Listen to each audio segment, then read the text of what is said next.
This is former WWE superstar and owner of OVW, Al Snow, and you're listening to Count It Out.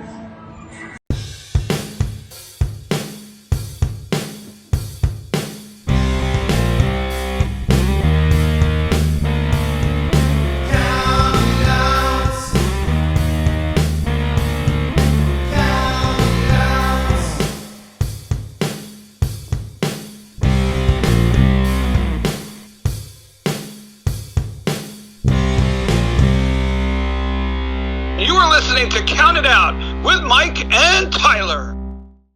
Well, we are live, pals. And of course, this is one more episode of the Bill Apter Sealed of Approved Count It Out with Mike and Tyler. Of course, this week I'm not with Tyler. We are with a man who is going to be one of many meanies, I should say, not meetings, one of many meanies coming January 31st, right here in Toronto. Sir, the Blue Meanie is with us today. Meanie, how are you, sir? How you doing, my friend? Great to see you. Thanks for having me, by the way. Now, remember, it's a weird name. I got to go remember the name of that venue, the Catacombs Cabaret. That's the one where you're doing a night of many meanies. What a cool show. We're going to talk about that right off the top. How excited are you to come back to Toronto? You've been to Toronto a few times, and we always love having you here. How excited are you for you this show on January 31st? Oh, beyond excited. I love Canada. It's always a place I've always enjoyed going to. Little known fact, my first match ever in my career was in Wallaceburg, Ontario, Canada.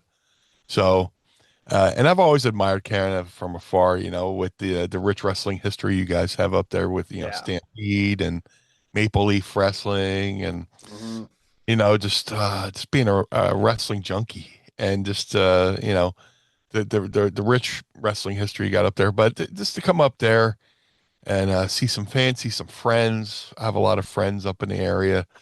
It's going to be a little bit of business, a little bit of pleasure. One of the cool things with the show you're doing it on the day of the Royal Rumble, and one of the cool things about Rumble being in Saudi this year is it's happening right in the middle of the afternoon.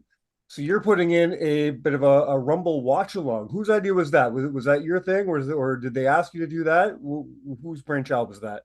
The folks from the Catacombs Cabaret reached out and said they're having an event and asked if I would like to watch along. So you know this was their brainchild, and you know I love doing wrestling activities that don't involve taking bumps anymore. Yeah, I hear you. I said this sounds like fun. It hurts a whole hell of a lot less than a normal wrestling match. But you know, hey, you know, some events like this are fun because I could be a little bit more relaxed and engage. I'm always engaging, but like day of a show, if I have to wrestle, I'm usually in wrestling mode. Here, I could just be meanie. I could just be I could be a wrestling fan myself, but with a little bit of inside perspective, so to speak, on what it's like to be in a Royal Rumble. And you know, I always said I'm a big fan of when WWE does pay-per-views, you know, on the other side of the Atlantic, because I love watching pay-per-views in the middle of the afternoon because that means my whole day's, you know, still wide open. You know? I mean, it kind of spoils you, you know, to be able to watch a pay-per-view like while the sun's still out, and you're like, oh well, look, I can still go out, I can still go to a restaurant, I can still go to a bar, you know, which you know I'll probably we'll be in a bar, so that'll be cool. So you know, or a cabaret, so to speak. But it's going to be so much fun, just to interact, to mingle, and you know, come up north.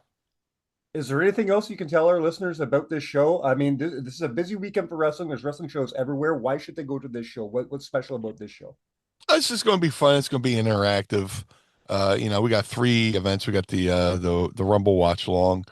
Then we're going to do some trivia, and they have a live podcast scheduled for me that night. So you're getting 3 events for the cost of 1 ticket. So, you know, if you go to the Catacombs Cabaret website or their Instagram at Catacombs Cabaret, where they should have all that information. It looks like a great venue. They have they're trying to do a bunch of different things, which is which is smart. They have a great space there, and they have somebody coming in from they have some stand-up comedians coming in, some people from TV shows, and I guess I'm their wrestling experiment. So There you go.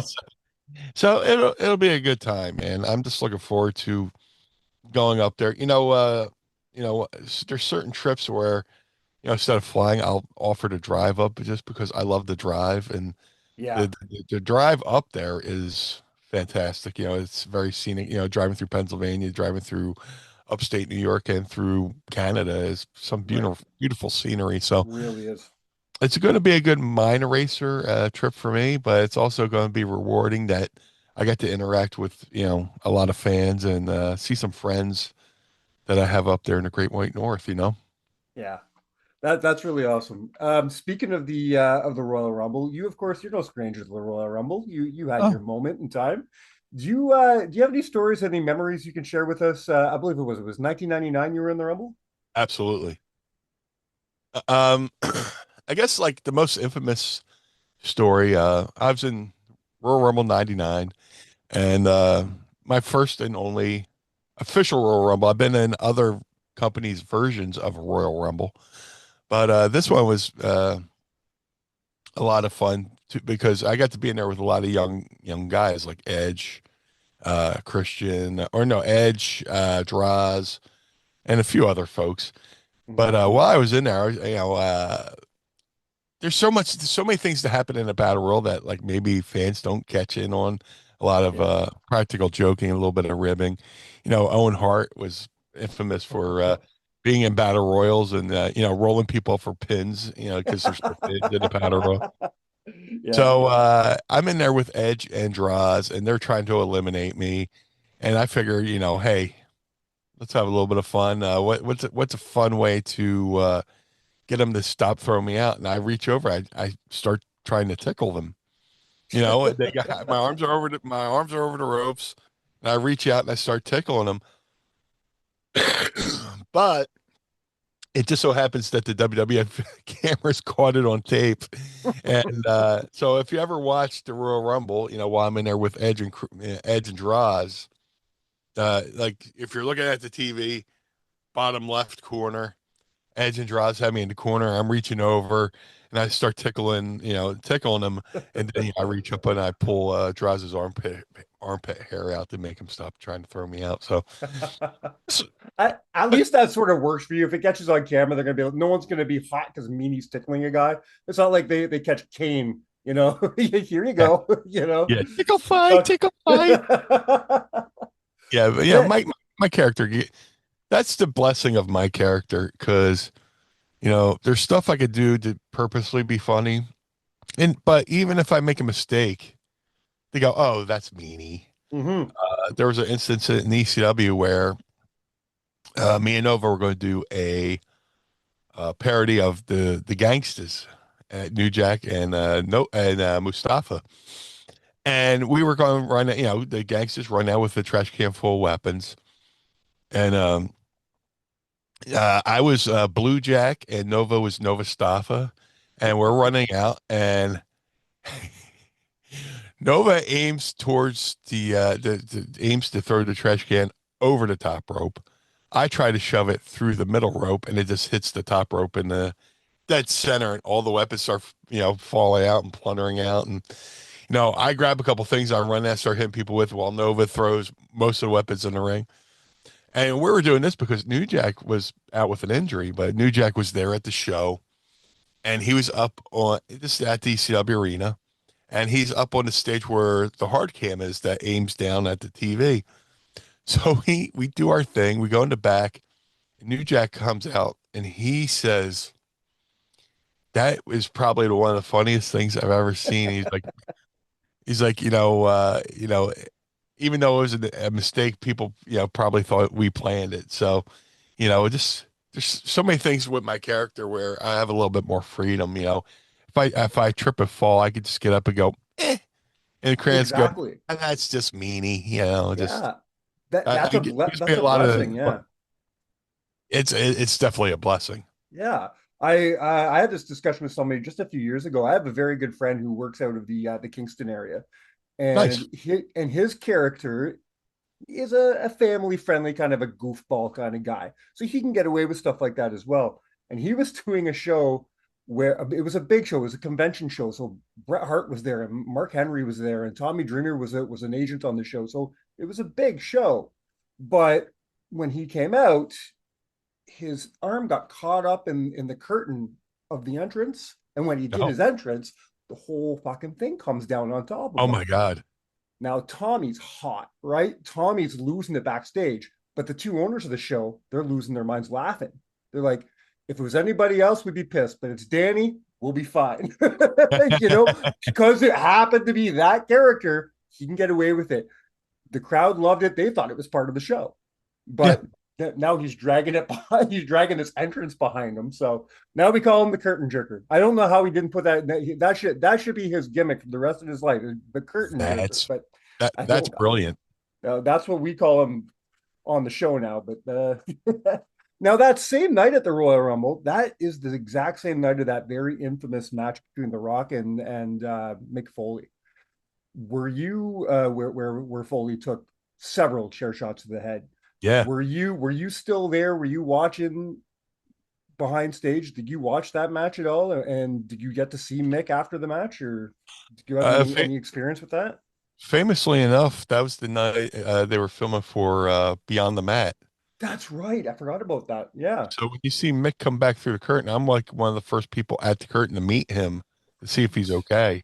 Yeah. And yeah, that my goodness, that's a little bit rough, but you know, it's a cautionary tale for a lot of young aspiring wrestlers. I'll see stuff here and there, and I'll be like, oh man, I wish you guys wouldn't do that. And people are like, well, you were in ECW. I was like, yeah, that's why I learned that lesson. Exactly. Yeah. There's things I learned from experience. There's things I learned from watching them happen in real time and seeing the effects. I'm not sitting here to be the old man yelling at the cloud, Hmm. but hey, if you can, take a little bit of I got so much great, great advice as a kid, breaking into the business that, it took a couple of years for that light bulb to go over my head going, oh, that's what they were talking about. So a lot of times I wish I could I'm 52 now. I wish I could take this 52-year-old brain and put it in my 20-year-old body, and Hmm. just, you know, and wonder what could have been if I had this not, if I had this understanding of what people were telling me. Yeah. There's one thing to teach it, but when it comes with experience, and people just tell you things because they've been there and they've done that. But yeah, that night at the Royal Rumble, seeing Mick take those chair shots, it was rough. And then if you watch Beyond the Mat, we all know how, it affected his family. But Mick's doing, to Mick's credit, he's doing incredible today. 100%. He still does his one man shows, and Hmm. his recall is very good. His recall's better than mine, and I took nowhere near as many tear shots as he did. But I, you know, yeah, I've had one concussion in my life, only one, and I don't remember what I had for breakfast today. So, you know what I mean? I could tell you something. It's funny. I'm 52, and a random memory from third grade will pop up where I can remember something stupid I said and be like, "Oh, son of a." Yeah, But yeah, I couldn't tell you what I had breakfast. For yeah. breakfast. You know, My my my my wife long makes fun of term me. is good.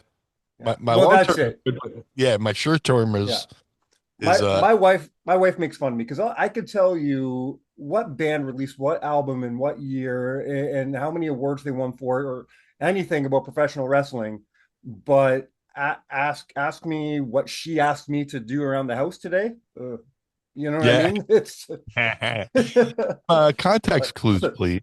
yeah, selective memory possibly. I'm not sure. Oh well, that too. Obviously, I want to get into your amazing career in ECW as well. But before we get there, I have something near and dear to my heart I want to talk about that you were involved in. Okay. Back in 2021, we got the long-awaited, anticipated release of a video game called Retromania. You are you and the BWO, of course, are all over the marketing and the storyline of that game. We Yeah. had Mark Herman on the show right before the release to talk about it and everything, and he was an awesome guy to deal with. Were you? Is this just a okay? Here's my likeness, and you get a paycheck, or did you have any input into the game at all? I didn't have any real input but I enjoyed promoting the game. The Yeah, people behind the scenes for Retromania, great people.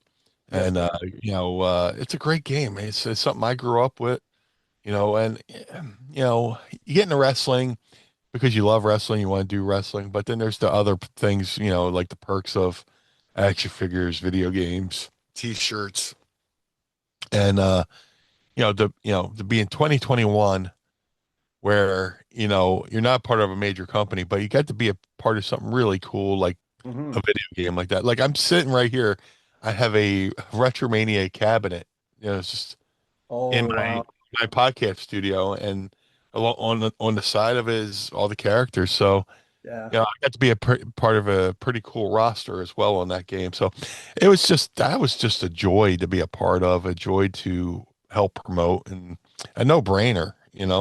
Like I said, there's no bumps involved, so even more happy. The only bumps I take are in the game. So The- yeah, it was a pleasure, and yeah, it just I got another game coming out soon called Ultra Pro Wrestling, oh, which is going to nice. be a lot like it's going to be a lot like WWE No Mercy, WrestleMania 2000, like the old N64 games. Yeah, very So to cool. be in something that's like a 2D game, retro arcade game, and then another game that's going to be, you know, like 3D, Yeah. uh, WCW, Revenge, Oh, so WWF No Mercy, WrestleMania 64 thing. 2000. Yeah, love that. Fantastic.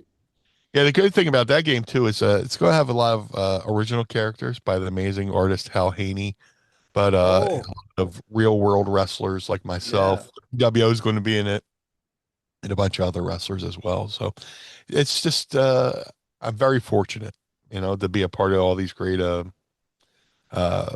products. yeah. It's funny. My son is 7 years old, and he's very, very, very, very much into wrestling right now.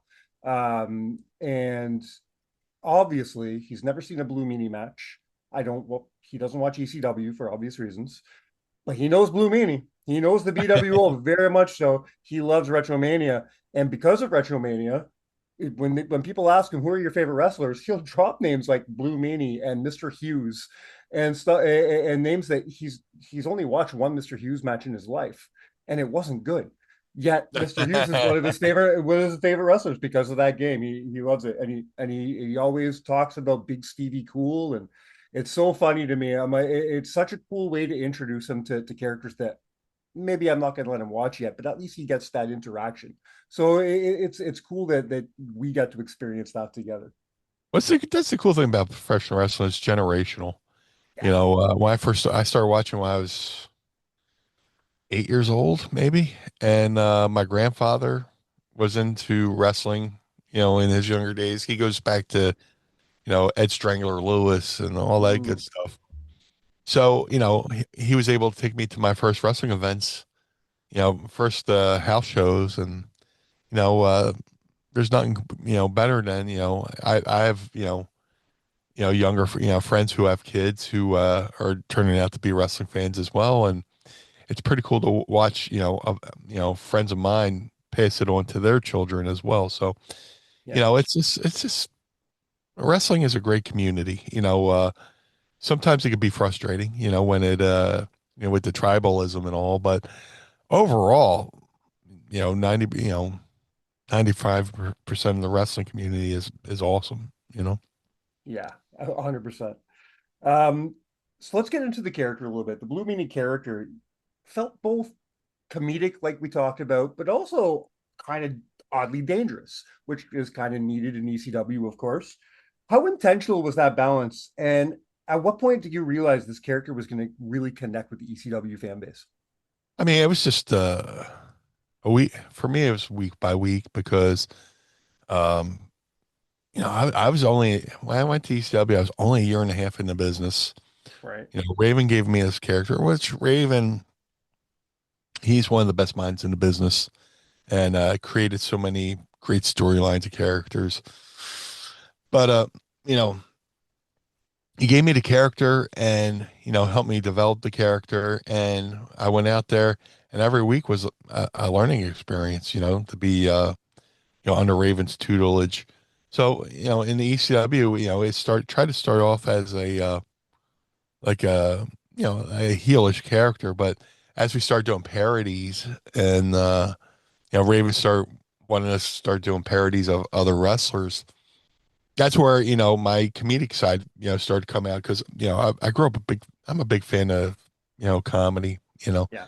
whether stand up or movies or whatever. Like when I was in high school, I was always got compared to Chris Farley and stuff like that. And so when he started having us do parodies, it's just like when I started like opening up even more. My character went from being the traditional Blue Meanie Yeah. to what we started to see, with the BW, the parody, the Kiss parody.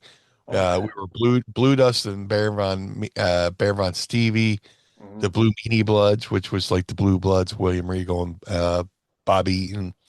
And I thought Kiss was going to be the ultimate, blow off as far as parodies go. But then the idea of the New World Order parody came up, and that was supposed to be a one night thing, and that ended up turning out to be 6 months to a year, Yeah. and Well, it ended I up with mean, Stevie, me, Stevie and Nova breaking away from Raven, and Stevie getting his first main event,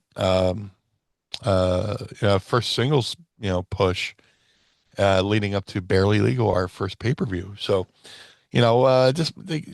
any good character just evolves. Look at the Undertaker. When mhm. he first debuted at Survivor Series all those years ago to what he eventually became.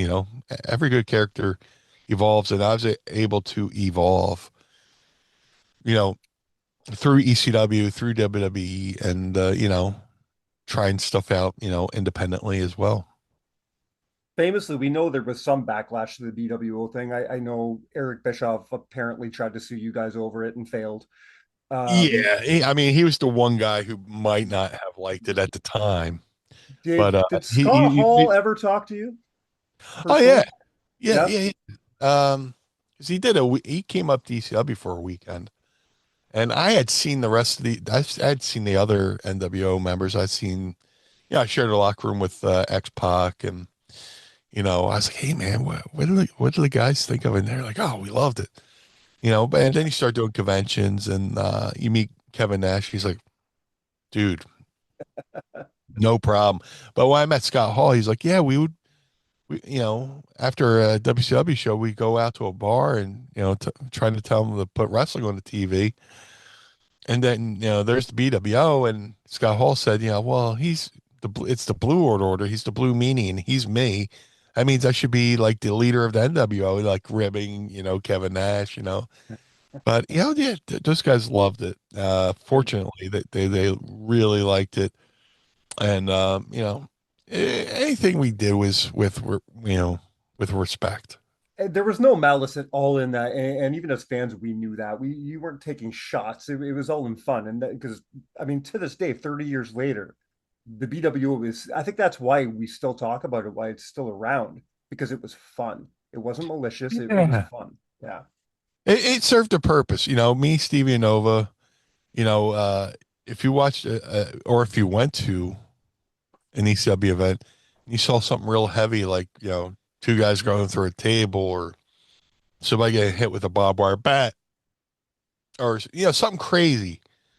A wrestling show needs to have peaks and valleys, Yeah.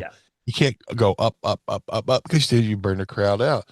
When there's a moment on the show where they needed a moment where fans could just breathe and just, all right, send Meanie Nova and Stevie out, and we would do a parody, and that would kind of lighten the mood a little bit. So when it went on to the next heavy thing, people weren't burnt out. So, when you get into wrestling, you always want to, you always have an idea of what you want to be, but somebody, sometimes, you get what's, the hand that's dealt to you. And, I did the best I could with it. And here we are still, in 2026. I started my career in 94.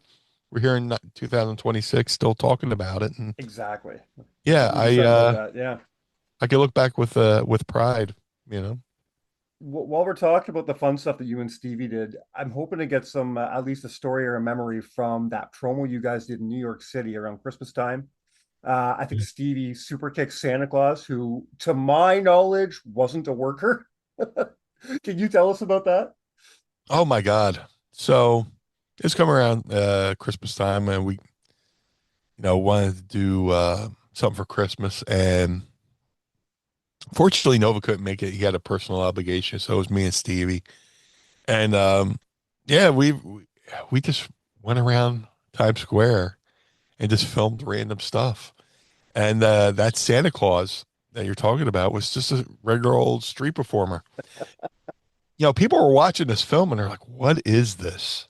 There's a guy singing Christmas carols. We run up. He's got a little microphone, and a little boombox thing, and Stevie just grabs the mic and goes, "BWO, BWO," and then his machine falls over it, and we legit go, like, look down, look up, and then we run off, like, oh, get out of here. But that Santa Claus, we were legit just standing there going, "What do we do next?" And he goes, "I want to be on TV." We're like, "Okay, do you know how to take a super?" And we talked to him about doing this thing, and he was all for it. He was going, "Oh, he just wanted to be on TV." Yeah. And the one that aired was actually, we actually did 2 takes of it. And he did that what I call the Nestea plunge. He just fell straight back on concrete and laid out. And when it was all done, we're like, "You alive? You okay?" He's like, "Yeah, yeah, yeah." We're like, "Okay, cool. We're gonna go film something else now." It was just that a matter of fact, because ECW would have permits to go around filming in Times Square. We went down to the ice rink. We went all over the place. But it's cool that every Christmas or every New Year, you know, uh, that gets played. Somebody Yeah. posts that on social media. I get Yeah. tagged, and it Of brings back so course. many memories. It was absolutely freezing, to walk around the half shirt and Daisy Dukes. But thankfully, we had a crew of people standing there with like jackets for like in between takes. So where they go cut, and it's like a football game when somebody runs over with a jacket and then throws a Mhm. jacket on one of the players while he's on the sideline. Yeah. Um, Before we start running out of time, I do have to jump into the bucket of listener questions. I'm going to grab one from our very loyal every week listener, Matthew Suckram. He wants to Awesome. know he wants to know about your time with Gold Dust. Ah, He wants to know who pitched the idea and if you have any cool memories about your time working with Gold Dust. oh, that was amazing.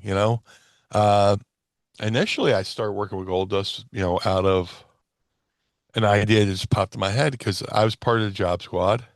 Mhm. And I was doing commentary at ringside with Shane McMahon and Kevin Kelly for an Al Snow match, and Goldust comes out and steals Al Snow's head. So I'm sitting there going, man, and the Job Squad was kind of started being phased out a little bit, and it's like, well, what am I going to do, if the Job Squad goes away? So I, you know, got an idea. I went up to Vince Russo. I was like, hey, Vince, you know, um, Goldust stole Al's head. Well, in ECW, I did a parody of Goldust called Blue Dust. And what if I brought Blue Dust back? Goldust plays the mind games with people. What if I brought back Blue Dust to play mind games with the guy who plays mind games in order to steal the head back for Al Snow? And he's listening to me, and he's like nodding. He's like, yeah, yeah, yeah, yeah. He's like, let me go see what I could do. I forget how long it took, but he came back and he was like, yeah, we're going to do it. I was like, absolutely, that's awesome. So start doing the Blue Dust thing where I start messing with Gold Dust, give him a blue bath on Monday Night Yeah. Raw, Uh-huh. which the WWE archivist or whatever, recently just posted a photo of the Raw's War ring apron that I happened to get blue paint all over. But uh, yeah, Goldust was so, like I said, just like the NWO, he was so open to the idea of me being Blue Dust. I had met him prior to going to the WWE. This is when WWE was still letting WWE talent do independents. Showed up. I was like, "Hey man, hope you don't mind the Blue Dust." He's like, "No, no, no, no." So we went from being foes and having a match on St. Valentine's Day Massacre to they were like, "Well, these guys are so unique and so over the top, bizarre. Let's pair them up." And I started working with Goldust and having tag matches with Goldust, and it just getting to spend time with him on the road, spend time on the road with him was just a great opportunity, great learning Yeah. opportunity. You always, I was trained by Al Snow, but throughout my career, I got to learn from so many great people. Al was the jumping off point, but I mean, that ECW locker room, the WWE locker room, I got to learn so much from so many people. Yeah, well, that's the cool thing about working with people, especially with Dustin, who knows so much and obviously has learned so much from the people he's worked with. If you're, it doesn't matter how long you're in the business, if you're able to go and learn anything at all from somebody like that, you do it, right? That makes a lot of sense. Absolutely, absolutely. Now, I want to be conscious of your time. We'll have a couple quick more Yeah, questions yeah, yeah. before we We're bring having you fun. home. We're having fun. Um, Now, I find that anytime any podcaster brings an ECW and Alumnus onto the show, they always ask about they want stories about Paul Heyman. But here on Count It Out, we know that Todd is God. We are good friends with Todd Gordon here. We love Todd. He's been Me one too. of our favorite interviews we've ever done. Do you have any cool Todd Gordon stories to tell us? I could just remember being I mean, before I went to ECW as a wrestler, I was a fan in the crowd. Mhm. And, yeah, a lot of people skip over the fact that Todd Gordon's, started ECW. ECW is Exactly. now the ashes of a promotion called Tri-State Wrestling Alliance. And there's a void in the Philadelphia wrestling scene. So Todd Gordon, a wrestler named Larry Winters, ring announcer Bob Ortiz and his wife Lex all got together in Todd Gordon's office and came up with the idea for running shows, calling it Eastern Championship Wrestling. And those early days, I'm reading the newsletters and I discover ECW on TV. There's going to be a TV taping coming up at the ECW arena.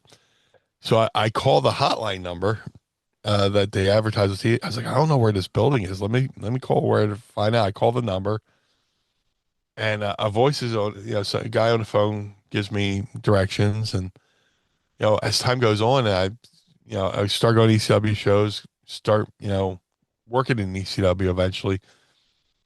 A light bulb went over my head. I was like, that guy who gave me directions on the phone, that was Todd Gordon. He gave me directions to the. Not only was he the owner of the company, not only did he put up his money, and put his own personal, money into the company. He was manning the phones, giving directions to fans to go to the shows. But, you know, Todd had a vision and he put his money where his mouth is and, gave a lot of people a lot of work, and a lot of people owe their, careers to him. Think of all the people who went to ECW, you know, somebody left WCW, wanted to go to WWE. They stop over in ECW for a little bit and, get to workshop what they want to do. We saw the early, the germs of Stone Cold Steve Austin in Yeah. ECW with Steve Austin with those Yeah. promos, Mhm. you can see Stone Cold Steve Austin forming out of those promos. But that's all because, Ty Gordon had the vision to start ECW and give people not only fill a void in the Philadelphia wrestling scene, but give, guys a chance to apply their trade. But Todd is one of the many unsung heroes of wrestling that, Yes. you know, uh, he he didn't finish it, but he started it. But and Paul did a lot of great stuff too. You know, Sure. they worked hand in hand together. But a lot of people forget about Todd, and that's a shame. And I Yes. always sing Todd's praises. Well, that leads to my next question because Todd alludes to both in his book and his interview with us. He kind of alludes to the fact that maybe during his time there was a group of wrestlers that were Paul guys and a group of wrestlers that were Todd guys. Is that how you remember things? And did you have a side? I was so naive to a lot of things. Yeah, There was always the joke that there was the New York clique. Because that that's there's a kind of group what he said. of It was the Philadelphia guys and the New York guys, is what he was saying. Yeah, but I had the unique ability just to get along with everybody. Like in high school, I was the heavy metal kid who got along with the rap kids and hmm whatever. I just happened to get along with everybody, so I didn't really feel anything that was cliquish. right. Look, a group of guys drove down from New York and they happened to drive together. They happened to live near each other. We were a group of guys from Philly who happened to live in Philly and live close to the building. It's just, it's like I didn't. It was, New York clique thing was more of a rib than Right. anything. You say things in the locker room, to pop the boys, or there's a moment where like Tommy Dreamer brought his dog to the locker room, and then somebody else brought like a dog to the locker room. I was like, I should just walk in with one of those invisible dog leashes and pretend I have a dog too, just to lighten the mood, just to see if anybody would pop. You say New York clique, yeah, I think that was done, just as a rib, just a harmless thing. But I got along with the New York guys, I got along with the Philly guys, and then hmm you also had the guys who were neither that Right. would fly in. Tommy Rich would come up from Atlanta or Yeah. whatever. But yeah, I don't know I forget what the initial question was, but nah, I, like I said, I was so young and I mean, people are like, you know, they talk about the drugs in the ECW locker room, and I'm like, I'm sitting here going, what were there? Because and then I start thinking of times when I witnessed stuff, and I was just like, Yeah. I was just so oblivious to things, and just you're walking along, you see somebody walking along, and there's stuff going on around them, and just totally oblivious, just Well, you know, uh, according to the stories Todd told us about Fonzie and Hack, yes, there was drugs in the locker oh yeah, oh yeah. I was just so young and dumb, and just it's the stuff like that didn't really affect me. Yeah. What growing up, on the East Coast, Northeast, you see things. I mean, outside the wrestling business, you see things and hear things out in the streets, and you're just like, oh, okay, that happened. All right, well, let me go get some coffee, and you know, you just, Yeah. I don't care what anybody does as long as it doesn't negatively affect another person. So Yeah. if you can do your thing and handle it and still go about your business and not cost anybody else any money, good, Exactly. good on you. Yeah. So two more questions. Sure, sure. Ever since we had Chris Van Vliet on the show, we've decided we love talking about he loves Mount Rushmores. And so we kind of Ah, incorporate that. We've been doing that on the show lately. Do you have a Mount Rushmore of Blue Meanie career moments? that's unique. I'm usually not good with Mount Rushmores because if you ask me about a list today, my answer will probably be totally different tomorrow. Yeah. For Blue Meanie moments, oh my God. Uh, First, I mean, of course, debuting for ECW. Mhm. Um, just it was very symbolic. I went to the arena as a fan, and I went to so many shows. With that crowd of people. The hardcore ECW fans. And then I moved away and became a wrestler and got signed for ECW. So for my debut to be Stevie bringing me over to Guardrail was very symbolic of me going from being that fan in the crowd to being that wrestler in the ring. Uh, then I would have to, another important moment that I cherish.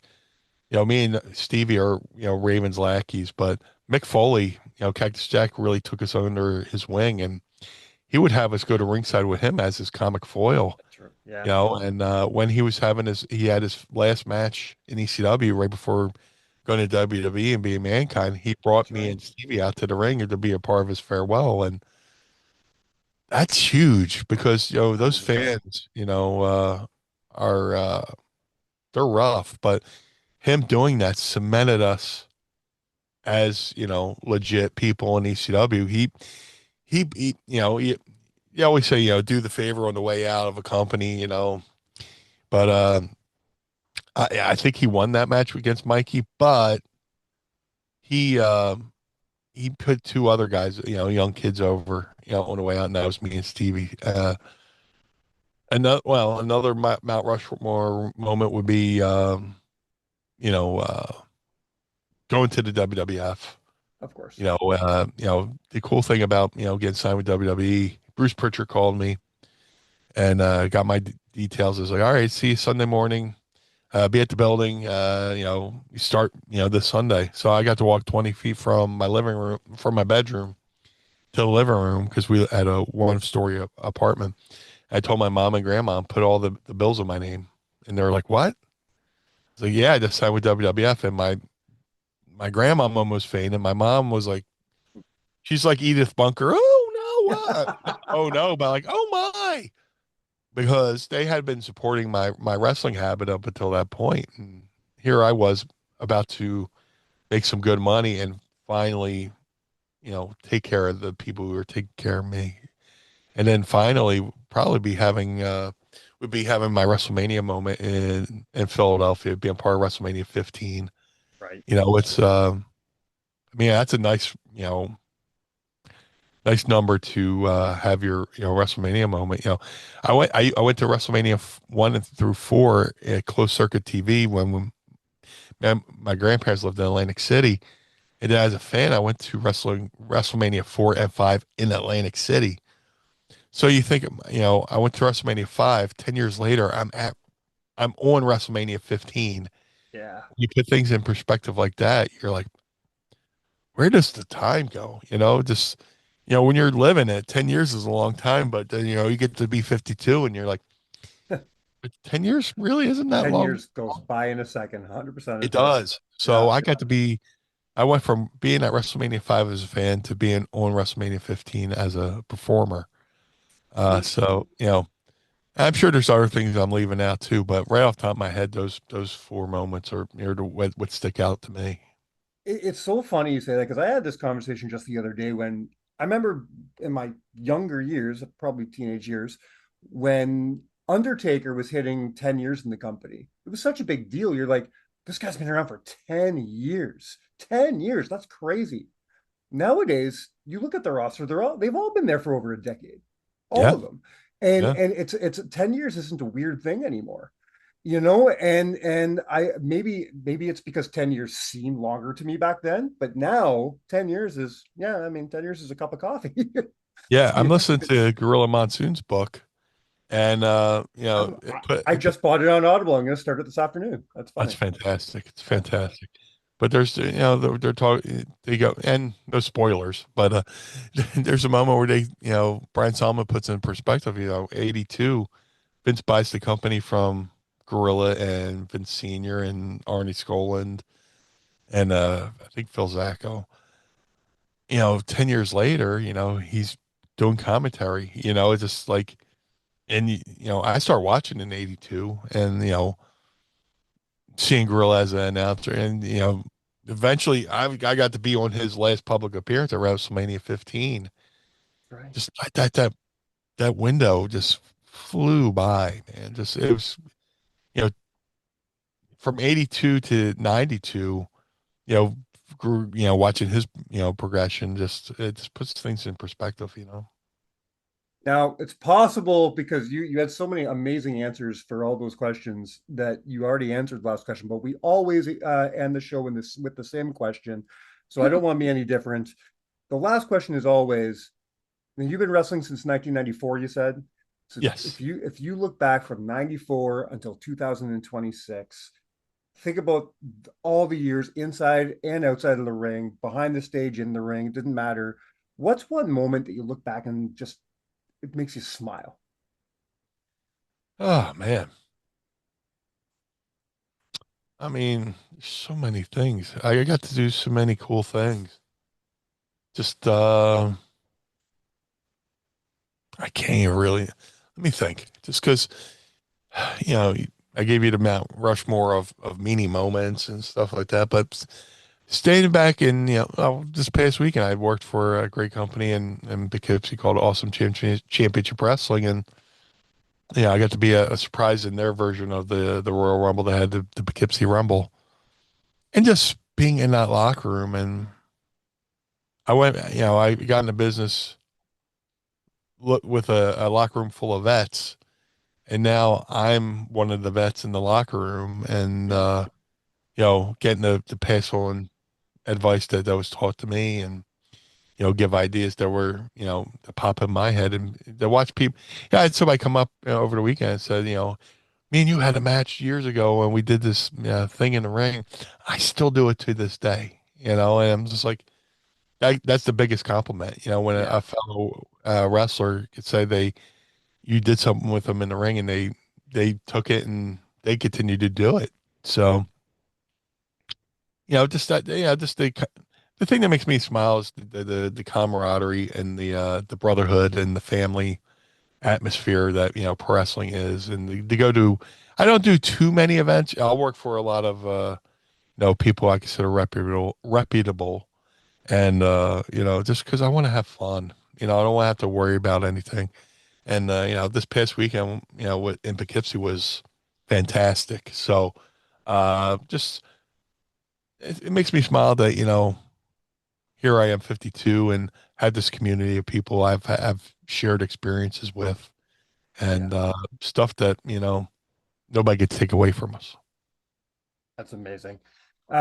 Before we leave, Meanie, why don't you tell everybody your socials and where to find you and all that fun stuff? I mean, if you would like to follow the Blue Meanie on all forms of social media, Facebook, Twitter, Instagram, at Blue Meanie BWO on all forms of social media. If you would like to support the Blue Meanie, go to prowrestlingtees.com/Blue Meanie. Get yourself a BWO shirt. I too have a podcast called Mind of the Meanie, That's right. right over my shoulder, which drops every Monday morning wherever you get your favorite podcasts. Been doing that for about 5 years now, and Mhm. like to talk about me and my co-host Adam Bernard say, where did the time go? Yeah. We just went a little bit over 300 episodes, and we're like, where did the time go? But still having fun doing that. But and most importantly, you could see me January 31st at the Catacombs Cabaret. Um, Starts at 1 p.m. with the watch along. We'll have some trivia. And they said they have a podcast lined up to do. So follow them on social media at Catacombs Cabaret. Get your tickets. I believe tickets are only $25. You can't beat that That's a steal. for three events in one day. And just come hang out. Let's have fun. Let's talk wrestling. Let's have a good time. Well, thank you again for your time. We'll have to do this again because Tyler always says the sign of a great interview is when I have a page full of questions and I didn't ask 90% of them. That's a sign of a great interview because that means we just got some great stories and had a great conversation. So Absolutely. thank you so much for being here. We hope to do this again with you one day. Well, thank you. My dream, and I've already talked to Todd. This is something Todd Gordon shot at us. My dream is to get you, Todd, and Stevie all in the same room, and Yeah. have a cool little group meeting. So that's a bucket list for me one day. But Awesome. thanks again for this. Until next time, my friends. Don't forget to hit subscribe, follow anywhere you are, leave us a review on Spotify, and until next week, you have been counted out.